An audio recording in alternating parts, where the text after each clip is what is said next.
take ye faith. But that's really not fair. We'll come back to Thomas, forever known as Doubting Thomas, in the time after Easter. Today, let's take a deeper look at Nathaniel, who appears only in this text, nowhere else. Many of us hear Nathaniel's question, can anything good come out of Nazareth, as dismissive. In the same way, we might have once said, can anything good come out of Bristol musically? And then we know the rest, right? Where, yes, indeed, once we go and see, indeed, something good has come out of Bristol. In the same way, Nathaniel's question makes sense back before we know all the things Nathaniel would come to know. Nazareth is a tiny village of 200 to 400 people. Statistically, it's unlikely that the Messiah would be there, right? Out of 200 to 400 people, is one of them going to be the Messiah? You'd have more luck out of, say, Jerusalem or Rome, where you have a lot of people. The question also makes sense geographically. Much like Bristol in the early days, Nazareth was not on a travel route. No one went to Nazareth. No one came from Nazareth. It was cut off. And also consider that for centuries, the prophets had been preparing people for a very different origin story for the Messiah. And Nazareth is never mentioned in those origin stories. Now, this story could have had a different ending. Nathaniel could have said what he most likely meant, which is, I am waiting for a Messiah that matches who I have been expecting, based on my study of the law and the prophets. I'm not interested in meeting this man you found. There's nothing to see here. I imagine that many people said just the same thing. And like them, Nathaniel could have gone the opposite way, away from Jesus. Instead, Nathaniel is persuaded to be open-minded. And he goes towards Jesus. And what happens next is a very different call story than the ones made popular in other Gospels. Jesus tells Nathaniel that he saw him under the fig tree, and voila! Suddenly Nathaniel seems to believe fully and completely. And I'm not sure that approach would work with many of us today. Imagine Jesus showing up and saying, I saw you at the food city buying groceries. We'd probably say, yeah, so? There's lots of food cities. That's a lucky guess you have. Good magic trick, Jesus. Nathaniel might be thinking, sure, a fig tree. My neighborhood has hundreds of fig trees. It's not unlikely that you saw me under a fig tree. But was Nathaniel under a literal fig symbolic level? Maybe this isn't about Jesus having supernatural powers of sight, bionic eyes. Maybe Jesus is offering a different kind of vision. A fig tree is a symbol throughout the Bible in ancient life, a symbol of a blessed life in a promised land, a vision of peace and prosperity. It might be like today if we were creating a symbol of the best kind of peace and prosperity.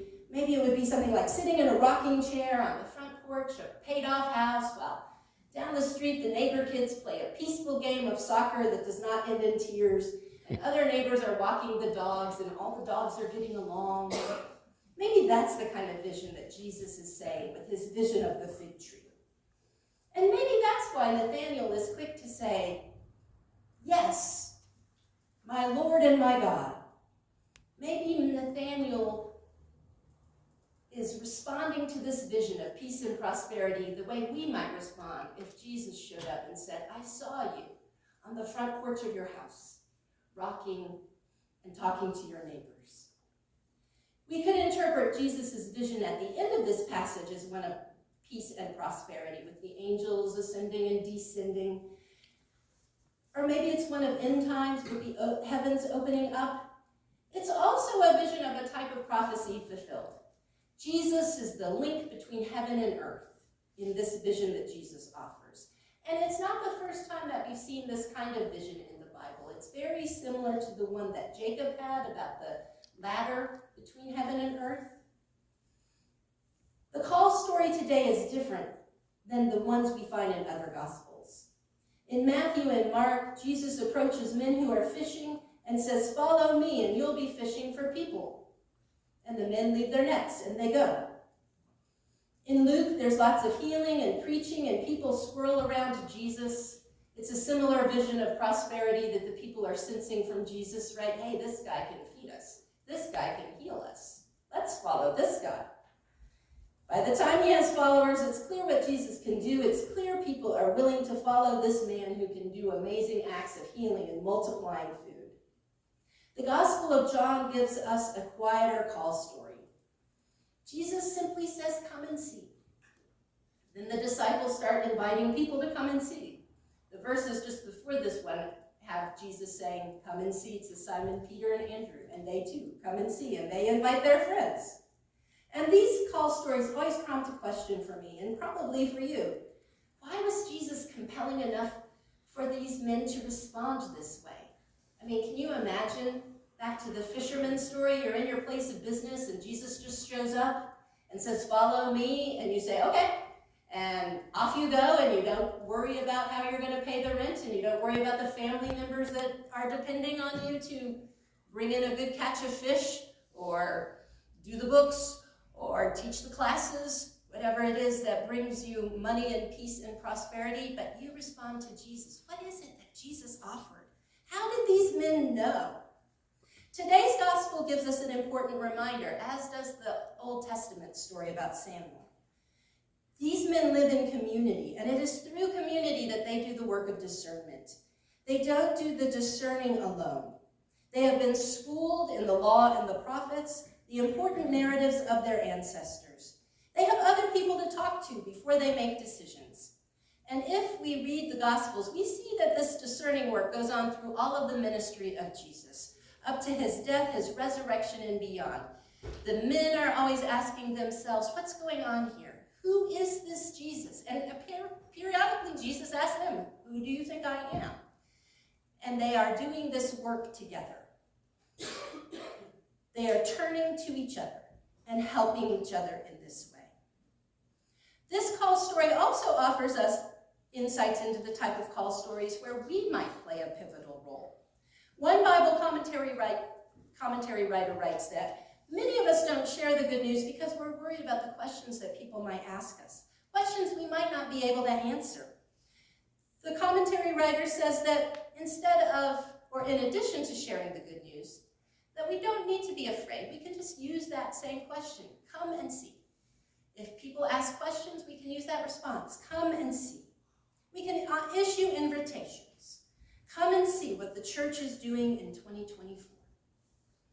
We live in a world that delights in telling us what the church is doing wrong, what the church has been doing wrong. It can be hard to talk about our faith without sounding defensive, without saying, we're not that kind of church. By which we might mean, we're not the part of the church that makes the news with bad behavior. We might imagine a modern Nathaniel saying, can anything good come from today's Christian, today's dedicated believer? We can learn a lot by the way that Philip responds. He's not defensive. Instead of trying to answer Nathaniel's question, Philip offers an invitation. Come and see. Today we live in a culture that's isolating, even as technology promises to connect us in all sorts of important ways. So many people yearn for an invitation. So many people ache to be included.